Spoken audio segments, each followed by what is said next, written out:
SBS 뉴스에서 나오는 그 콘택트 렌즈에다가 내비를 구현하는 기술에 대해서 다시 한번 말씀을 드리지만 제 방식의 좌표 인식 방식을 써서는 안 됩니다. 전 세계를 수천 조분의 1로 또는 수백 조분에 나눠 가지고 1cm 이하로도 나눌 수 있고요. 그럴 필요까지는 없겠지만 그것도 가능하다는 수학적인 계산이니까 실제 현실에서 가로 세로를 갖다 긋는 건 아니니까 수학적인 계산에 불과하니까 1cm 단위로도 또 10cm 단위로도 위로 적층에서 상공으로 또는 바다로 지하로 할 수 있습니다. 지구 전체를 면적을 잡아서 그렇게 할 수도 있고 땅 밑에까지도 지도가 가능합니다. 이런 식의 사전 이런 그 좌표는 숫자로서 7468만 5번째 자리라든지 이렇게 또는 1-2 1-7468 1-1-7648 이렇게 해서 숫자를 무한 창출할 수 있습니다. 다시만 하나 붙이는 거. 다시 이런 식으로 붙여도 예를 들어서 그렇다라는 너무 쉽다라는 거죠. 숫자를 무한 창출할 수 있다. 그 다음에 우주 공간까지도 달도 화성도 가능하다. 그 다음에 우주에 이렇게 떠 있는 위성의 정확한 좌표를 수학적인 계산으로 잡아서 표시하면 된다. 드론이나 이렇게 비행체에서는 자기 높이를 어느 정도 높이를 땅에다가 원래 출발할 때부터 시시각각으로 변하는 사전 좌표 방식 시시각각으로 변해서 자신이 어디 위치에 있는지를 프로그램을 만들기도 쉬워요.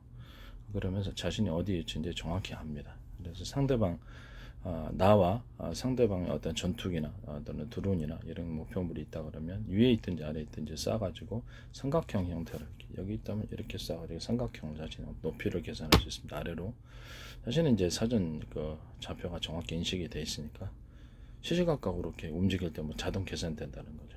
이렇게 해서 그러면 상대방의 위치를 정확히 거치는 상대방이 어디 잡혀 있고 여러 각도로 쏘면 상대가 어떤 방향으로 움직이고 있는지를 정확히 그래서 내 분위에는 A라는 지점, B라는 지점, C라는 지점 이런 것을 도달하는 것을 예측 가능합니다. 군사기술로서 일단 좌로 우로 또 아래 위로 움직였을 때 뒤로 빠꾸 했을 때 프로테이지를 계산해서 프로테이지가 높은 쪽으로 미리 요격하는 방법입니다. 이것을 공장 안에서는 가로 세로를 갖다가 미리 좌표를 입력해 줘야 되지만 그 로봇 자체가 물건이 없었을 때는 가능, 물건이 있을 때는 중간에 가로막히니까 사전에 좌표를 가로 세로를 이렇게 표시해주면 순식간에 공장 넓이를 자기가 하셔야 되겠죠. 공장 외곽까지도 작업하려면 외곽도 같이 면적을 단위로해서 프로그램상으로 숫자만 대입하면 저절로 좌표가 1cm 단위로도 가능합니다. 0.5cm, 0.1mm도 가능합니다. 위로 적층해서 1cm로 해가지고 좌표를 잡아서 어떤 물건이 거기에 놓여 있으면 가로막힌 것에 대해서 정확히 면적을 파악할 수 있고 회피기동해서 회피기동이라는 여기 물건이 있으니까 이쪽으로 가라 이쪽 좌표로 가라 이쪽 좌표로 가라 이렇게 이동 경로를 스스로 설정해 줄 수 있습니다. 좌표 방식으로 이런 방식이 이제 내비에 들어가서 좌표 방식을 만들어서 이동 경로를 설정해 주는 식으로 들어가면 제 기술 구조를 도둑질하고 강도질하는 것이 된다는 것을 말씀을 드립니다. 다른 거 쓰시면 돼요. 도로에서라면 자율주행차다 그러면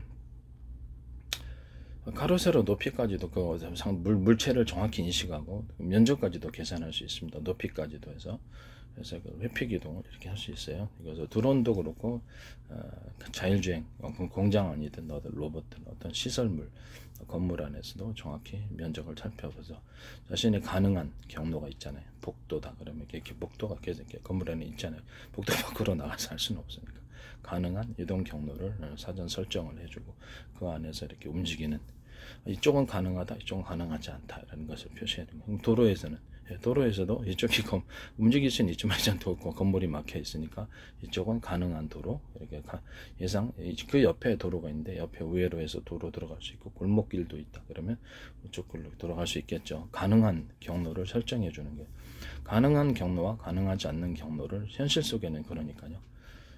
이론적으로 하면 건물 막 뚫고 들어가도 되죠.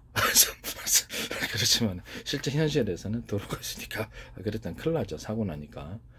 실제는 이동 가능한 경로와 가능하지 않는 경로를 설정해서 좌표 방식으로 선택지를 줍니다. 이런 방식, 이런 방식. 이쪽 보러만 이게 과거 이제 실시간으로 교통 정보가 나한테 오면은 그것을 받아가지고 그 부분에 대해서 외부의 조력을 받을 수도 있잖아요. 위성에서 마냥 드론이 작전하러 가는데 위성에서 도움을 받을 수도 있고 이것도 가능합니다. 그러나 자체적으로 좌표 방식을 가지고 있어서 위성과의 단절이 이루어져도 없어져도 혼자서 움직일 수 있는 제 방식의 좌표 방식이 차세대 좌표 방식으로 사용될 것이라고 생각합니다.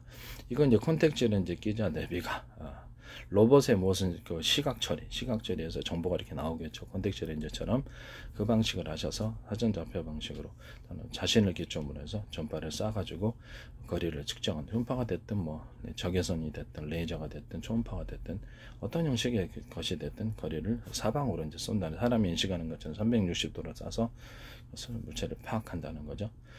그래서 나의 이동 경로, 자동차가 이쪽 방향 오고 있으니까 나는 좌쪽으로 움직여야 되겠다. 이동 가능한 경로가 이쪽이다라는 것을 판단하는 거예요. 그런 식으로서 자율주행을 합니다. 로봇도 그렇고 드론도 이런 식으로 좌표 방식으로 이동 경로를 설정하고 좌표 방식으로 움직이는 것, 가능한 것과 가능하지 않는 것, 가능한 경로와 가능하지 않는 경로를 구분해서 움직이는 것, 이것은 제 기술 구조에 해당한다는 것을 말씀을 드립니다. 사람도 이게 인체를 좌표 방식으로 해서 가로 세로 높이를 찍고 좌표를 자동 계산해서 수소라 위치를 정한다든지 그 지점을 특정 부분에 촬영을 해가지고 전파로 촬영하겠죠. 초음파가 됐든 뭐 적외선이 됐든 약한 전파로 쏴가지고 정확히 촬영하는 방식. 그 다음에 특정 부분에 열을 가해서 그쪽 부분에 암조직은 열을 빨리 올라가고, 한국전자통신연구원에 쓰셨던데 서로 파형이 틀린 여러 개 두 개의 레이저를 쓰셨더라고요. 두 개든 세 개든 서로 파형이 틀린 쓰면 그것이 일종의 펄스 방식의 열이 더 많이 나는 방식입니다.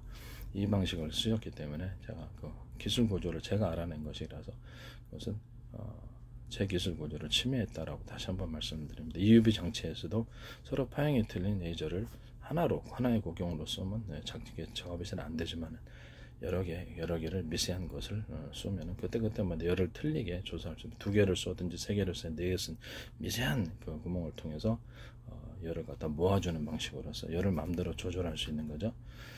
그래서 두 개의 전파를 두 개의 레이저 구경을 쓸 수도 있고, 세 개, 네 개, 다섯 개, 10개, 10개 마음대로 조절할 수 있어요.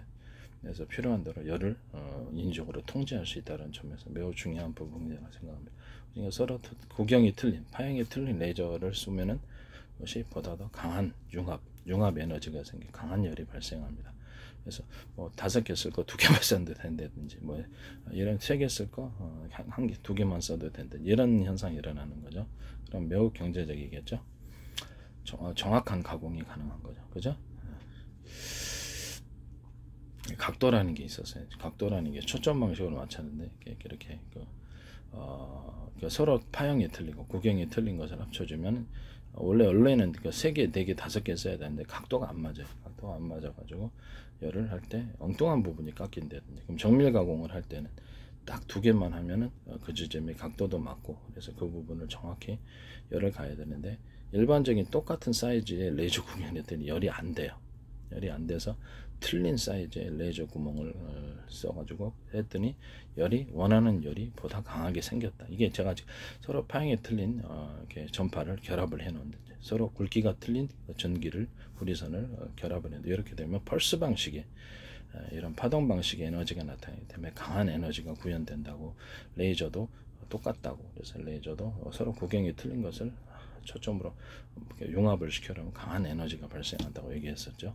서로 파형이 틀린 여러 개의 전파도 묶어 놓으면, 그렇죠, 보다 멀리 가고 뚜렷이 가고 돈 2개 딱 맞으면, 그렇죠, 서로 파형이 틀리니까 확 뭉쳐갖고 강한 열이 일어난다는 거예요. 이해가 가시죠? 레이저도 똑같고 선풍기도 이렇게 있다 그러면 서로 사이즈가 틀린 것을 여러 개 하나의 축으로 돌려주면은 서로 다른 진폭을 만들어내요. 그래서 이런 것이 재평균 이론을 따라 서로 합쳐진다고요. 무슨 말이냐면 서로 모든 만물은 평균하고자 하는 원리가 있다. 이 평균하고 원리를 따라서 이 다른 진폭을 만들어내는 이 선풍기 프로펠러다. 배, 드론, 모든 프로펠러 보면 환풍기 다 들어갑니다. 자동차 냉각 장치에 들어가는 팬도 그렇고요. 이거 쓰시면 이렇게 여러 개 서로 사이즈가 틀린 것을 배치해 놓으면 보다 강한 풍락이 일어납니다. 또 제 방식의 드론 같은데 비행체도 사이즈가 똑같은 것을 하셔도 이것은 제 방식에 해당합니다. 하나의 회전축으로 여러 개 프로펠러 돌리기 위해서는 파워 있는 모터의 구동이 필요한데, 그때 그 모터에 들어가는 게 서로 굵기가 틀린 여러 개의 굵기 틀린 구리선과 서로 두께가 틀린 연구자석이 들어가기 때문입니다. 그 직전에서는 수용 구조로서 로맥스 4.0이다 그러면 8,000선 정도로 늘려지는 모든 전기가 1단부터 5단부터 자동차를 돌렸다 그러면 변속기를 없애버려 전기 양을 통제하려면, 그렇죠, 충분히 도로가 넓어야 되는 거죠.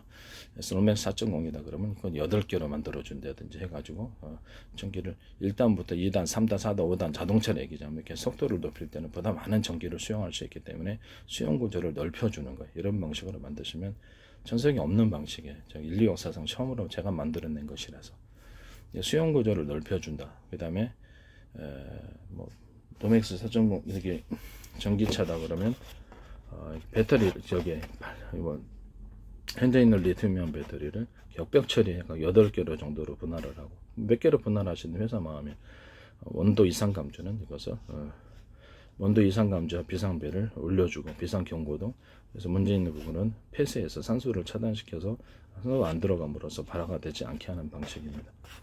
이 방식 쓰시면 제 방식입니다. 그리고 콘센트 방식으로 해서 전원 공급기를 제 방식에 그 서로 굵기가 틀린 금속 배터리를 사용하시든지 카패시터를 사용하시든 어떤 방식으로 해서 전력을 순식간에 8개로 충전해주는 이 구조. 그럼 이 안에도 4분의 1로 나눕니다. 다시 그 안에도 똑같이 이런 식으로 4개가 들어가겠죠. 안에 전선이. 그럼 다시 그 4분의 1 나눠준 데서도 나머지 그 조각된 4분의 1 오늘 다시 또 4분의 1로 나눕니다. 4개로. 그러면 그 부분에도 또 전기가 들어가서 충전하는 방식입니다. 이 방식을 쓰시면 제 기술구조에 대한 직렬과 병렬을 같이 쓰는데, 이 직렬을 하나 예비선을 둬가지고 처음에는 단락을 시켜놓고 있다가 하나 이상 있으면 하나를 더 이렇게 예비선으로 두는 거예요. 이런 방식도 있을 수 있다. 예비적인 것. 그 다음에 정기적인 단락이 있을 수 있으니까 하나는 2개를 배터리 하나에서 쓰는 전기보다 2개 쓰는 게 더 많이 들어와야 되죠. 그러나 만약에 현재 있는 병렬 사기 방식, 그래서 저는 그걸 과학적인 사기라고 했었는데 왜 그렇게 했는지는 모르겠는데 2개에서 들어오고 3개에서 들어와도 전선이 하나야. 그래서 똑같이 전기양이 똑같이 들어와요. 이게 무슨 과학적인 사기냐. 그래서 인류 역사에서는 처음으로 발견해낸 거예요. 이거를 전선 구조를 2개로 늘리자. 3개로 쓰면 3개로 늘리자. 4개로 쓰면 4개로 늘리자. 이것을 보다 여러 개의 전선을 동원해서 하면 어떻게 되죠? 보다 수용 구조가 되죠. 어떤 강한 전기라도 수용할 수 있는 전기가 되는 거예요. 그럼 또 다른 방식은 두껍게 만들어. 그러나 두껍게 만들어주는 것도 전력을 강하게 굵은 손으로 만들어주면 전기를 수용하죠. 그러나 그거보다는 이렇게 여러 개의 손을 하나로 뭉쳐주는 이 구조가 더 낫다라는 거죠. 가장 약한 전선도 타지 않아야 돼. 이런 수용 구조를 가진 이게 이제 제 방식의 인류 최초의 병렬 방식인데, 이거 반도체 회로에 쓰시거나 모든 뭐 컴퓨터 부품에도 이렇게 전원 공급기에서 로봇에도 쓰시거나 자동차에 쓰시거나 드론이나 배나 가전제품에 쓰시거나 이런 식의 직렬과 병렬을 전기선 수용 구조를 병렬 구조를 전선을 많이 이것을 늘려 가지고 전기차다 그러면 변속기가 없이 전기 양만을 통제를 해가지고 속도를 조절하는 이 방식을 로봇에도 들어갈 수 있어요. 로봇 팔, 자동차, 중장비, 그 다음에 뭐 드론, 비행체, 그 다음에 컴퓨터 모든 동작에서 이런 전원 공급기 방식을 선택을 하시고, 모터에도 이런 식으로 전선을 늘려갖고 모터의 수용 구조를 틀리게 만들어주고 전류 양을 틀리게 해서 공급받는 경우도 제 기술에 해당합니다. 휘발유, 경유, 가스 또는 이런 것들도 수소로 태운다. 그러면 이게 우라늄 연료로 태운다. 그래도 그것도 연료 양을 통제해서 이렇게 속도를 조절하는 방식이면 변속기 없이, 지금 휘발유는 다 변속기 있죠. 휘발유 차량 같은 거, 그건 제 방식에 해당합니다. 하늘에 난 두루 인류 최초로 개발한 거죠. 너무 단순하죠. 펠런 연료, 화목 연료를 적게 넣으면 많이 타느냐, 적게 넣으면 적게 넣으면 많이 타면 많이 타. 연료량만 통제하면 된다. 뭐 그 중앙 통제 장치에서 전원을 틀리게 해서 공급을 받든지, 중앙 통제 장치에서 하나의 전선으로 분해돼 전선 구조를 넓게 해가지고 거기서 그냥 이렇게 전선을 이렇게 틀리게 해서 공급하는 방식이 있고, 전선의 굵기를 아예 틀리게 해서 보내는 방법.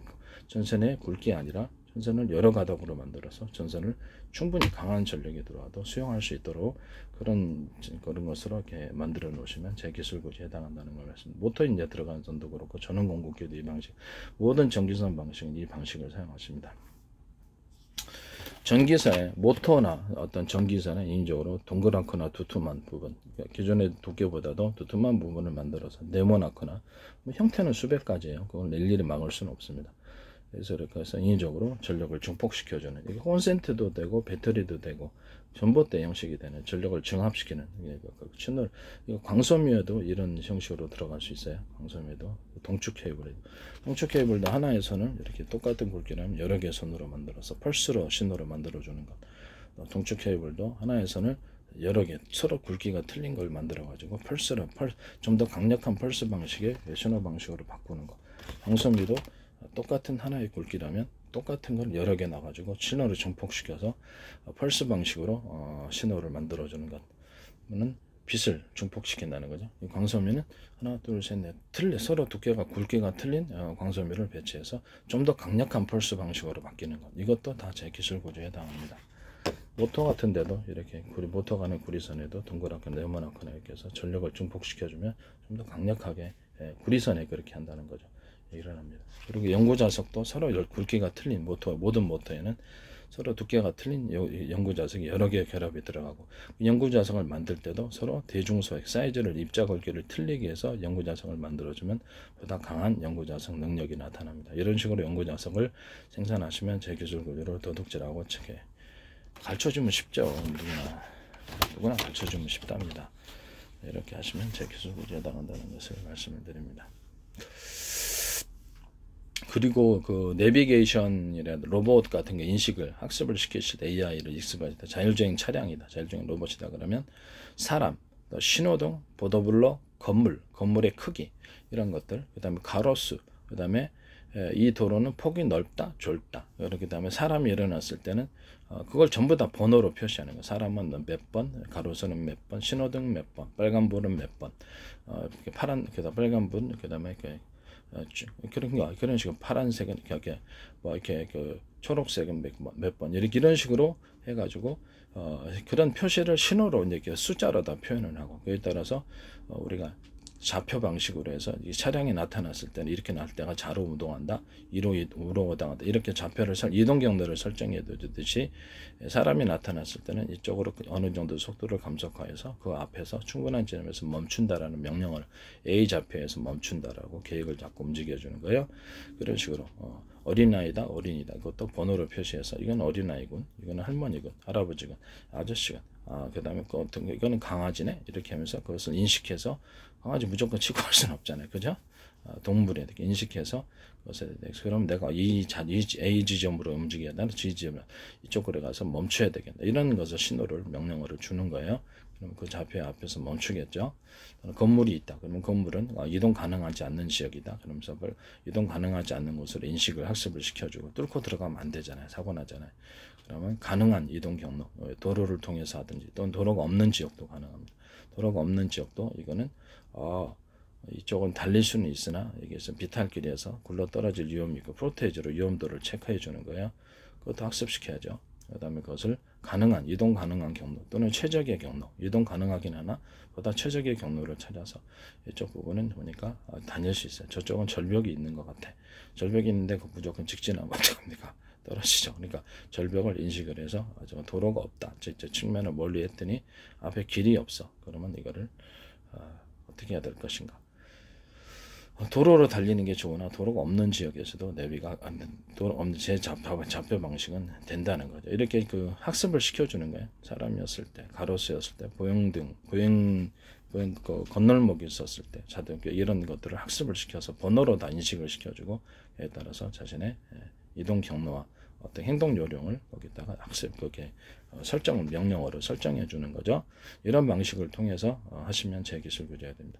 선택지는 이제 기자, 내비가, 로봇 눈, 로봇의 모든 시각 처리, 자동차의 자율주행 차량, 자율주행 로봇, 자율주행 드론, 회사 내 가정용 자율주행 로봇들, 가정 내 자율주행 어떤 청소기들이나 자율주행 무엇, 이런 것도 자율주행 로봇도 있죠. 가정 안에도 이런 방식으로 이제 제 기술을 도둑질하고 강도질해서 만드시면 제 기술 구조 다른 방식으로 하세요. 네, 자신들이 연구한 다른 방식으로 하시면 될 일입니다. 굳이 남의 기술 도둑질해서 쓸 이유가 없는 거죠. 그죠? 자신들의 방식이 우수한데 왜 허접한 것을 쓰십니까? 그래서 이구절절을 쓰려면 돈을 기술료를 지급하시고 허가를 라이센스를 받고 하시는 게 낫지. 도둑질을 버젓이 제품에 명시를 해놓고 기업이다 그러면 우리나라 어떤 그룹이다 그러면 계열사 많잖아요. 이렇게 들어간 것이 기술 100가지도 넘겠어요. 이렇게 하다가 그렇게 되면 그 분명한 도둑질이 명시가 되는 건데 그 사법처리 위험이 있을 수 있습니다. 외국에서든 한국에서든 분명한 도둑질이죠. 그것만 확실한 게 어디 있습니까? 저는 소송하지 않아요.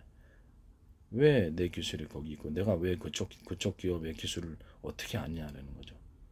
내가 그쪽 연구원입니까? 연구원도 모르겠다. 각 계열사마다. 분명한 도둑질 아닙니까? 범죄라는 것을 말씀을 드립니다. 그래서 그것을 기업이 막 미국이나 영국의 가치가 도둑질을 강도질일 수는 없습니다. 보편적인 가치가. 또는 한국이나 일본도 마찬가지. 그것을 지시한다면 정치인도 자신이 유법을 저지르는 것이고 100억만 훔쳐도 도둑질인데 수십조의 또는 수백조의 기술에 해당할 수 있는 기술들을 절취하라고 도둑질을 지시한다면 그 범죄라는 것을 다시 한번 형사처벌이라는 것을 말씀을 드립니다. 손해배상도 있을 수 있습니다. 정치인에 대해서. 손해배상을 청구할 수도 있다는 것을 말씀을 드립니다. 불법적인 짓이고 월권, 그렇죠. 이 권한 자체를 불법으로 하셨기 때문에 어떤 누구도 어떤 직위의 높은 직위의 공무원과 이런 정치인도 사법 처리가 될 수 있다는 걸 말씀을 드립니다. 미국의 보편적인 가치가 도둑질, 강도질일 수 없습니다. 반도체 기업들이 내 기술을 설계도에 적용 안 할 수가 없어요. 적용 안 할 수가 없어요. 그런데 이거를 드론이나 제 방식이 안 들어가서 그것을 도둑질을 지시가 강도질 지시한다면 유법 처리, 사법 처리가 된다는 거예요. 미국은 지적재산권을 강화시켜야 얘기입니다. 지금 제가 보기에는 미국의 이 공개 기술이 전 세계적으로 쓰였을 때 만약 이론적으로 미국은 끝난 겁니다. 달러가 이제 붕괴된 것으로 다 회복할 수 없을 거로 혹시 불법적인 방법으로 한테서 공개 기술을 가져가신다 할지라도 전 세계는 아마 따르지 않을 것으로 이렇게 기도하고 싸워줘야 되는데 그 부분이 사라져서 이 승리에 대한 확신이 없겠죠. 못 이긴다는 뜻입니다. 그게 기술을 가져가도 불법적으로 가져가셔도 가족들이나 그걸 통해 가지고 제가 어떻게 돼가지고 혹시라도 그렇게 해결해도 미국은 이길 수 없을 것이다. 그리고 다 보고 그거를 다 누구나 정당한 기술을 확보를 하시면 그렇게 따르게 돼 있어요. 전 세계 특허도 정당하게 자신들이 만들었으면 그것 다 기술료 내고 합니다.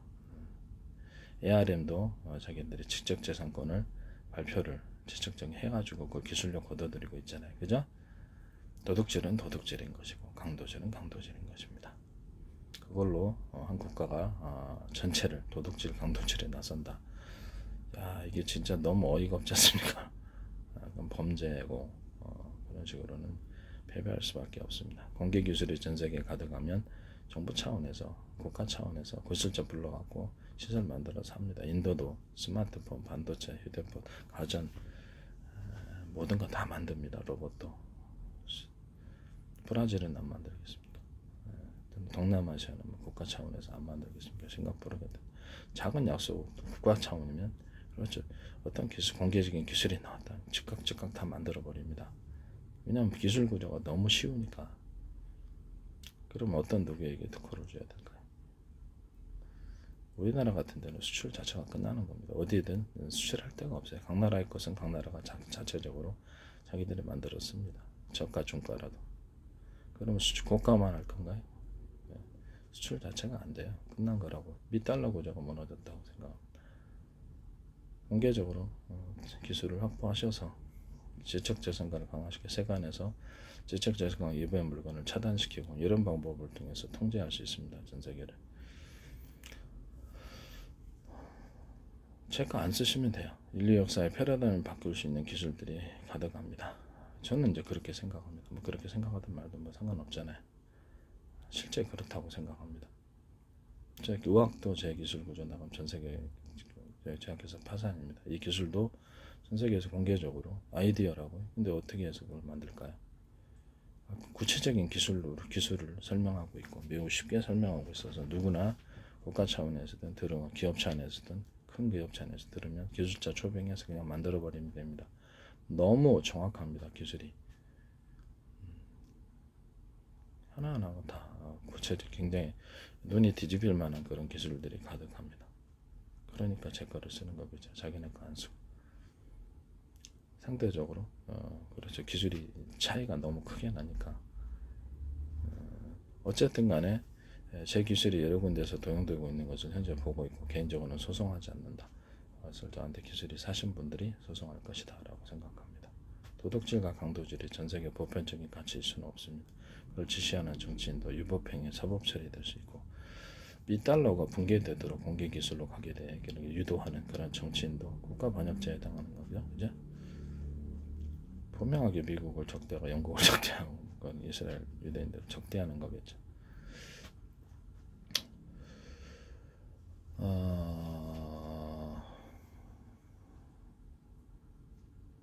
이스라엘도 그 벤처들 많던데 이스라엘 벤처 같은 데서도 엄청 많던데 국가 차원에서 그 벤처 키우지 않습니까? 다른 나라도 아마 그럴 듯. 그래서 제가 보기에는 그 $달러가 무너졌을 때 과연 이게 중동에 있어서 이런 안보가 과연 되겠는가라는 것을 생각을 해봅시다. 미국이라는 나라가 경제적 파산했을 때 아마 여러 개로 나라로 분할될 가능성도 있습니다. 주한미군도 더 이상 있을 수 없거나 아니면 통합적인 그런 군대가 있을 수도 있다. 달러 붕괴는 미국의 붕괴, 영국의 붕괴를 의미한다라고 저는 생각하고 있습니다.